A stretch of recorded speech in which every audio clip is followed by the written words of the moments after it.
Нефункционирањето на стоматолошката комора во изминатите 3 месеци доведе до тоа стотици штотоку дипломирани стоматолози и оние со истечени лиценци да останат заглавени во бирократските лавиринти, без да можат да добијат лиценци.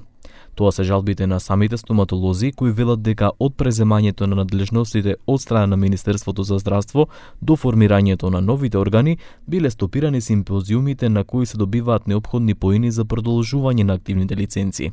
Во саботата на симпозиумот организиран од Сдруженијето на специјалисти по превентивна и детска стоматологија, 68 стоматолози кои претходно платиле не беа примени, бидејќи им било одбиено издавањето баркодови. Тој симпозиум ни го одобрија многу доцна од ново именуваната комисија која што е при Министерство, затоа што вие знаете, запознаени сте за тие несогласувања помеѓу комората, односно старото раководство на комора и Министерството. Новата комисија се води по правилници кои што се донесени од, да кажам, старото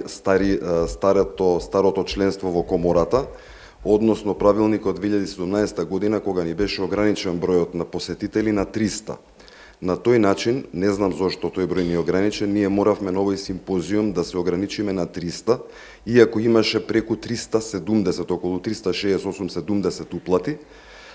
Ние многу доцна во петокот во попладневните часови добивме одговор од комисијата дека не смее да се примат повеќе од 300 души, затоа што се водат по стариот правилник. Од Министерството за здравство за ТВ21 изјавија дека настанот е организиран во согласност со практиката и критериумите на бордот за акредитација, според кои бројот на учесници е ограничен на 300, со цел да се обезбеди квалитетна интерактивна едукација и соодветни услови за следење на програмата. Министерството најави дека до крајот на годината ќе се организираат уште неколку вакви настани, за да се обезбеди континуитет во издавањето и обновувањето на лиценците.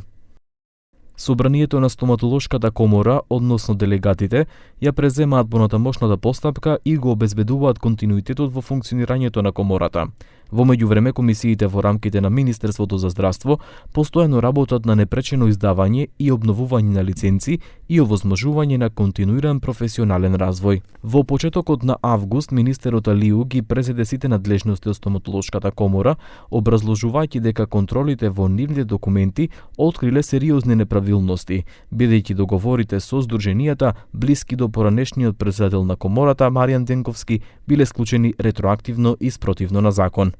Од овој понеделник надлежностите на стоматолошката комора се префрлени на ВД председателот Благоје Даштевски, а до крајот на годинава се очекува да се организираат најмалку уште 2 симпозиума. Инаку обуките, семинарите и симпозиумите се задолжителни за стоматолозите за да соберат 20 поени потребни за продолжување на лиценците.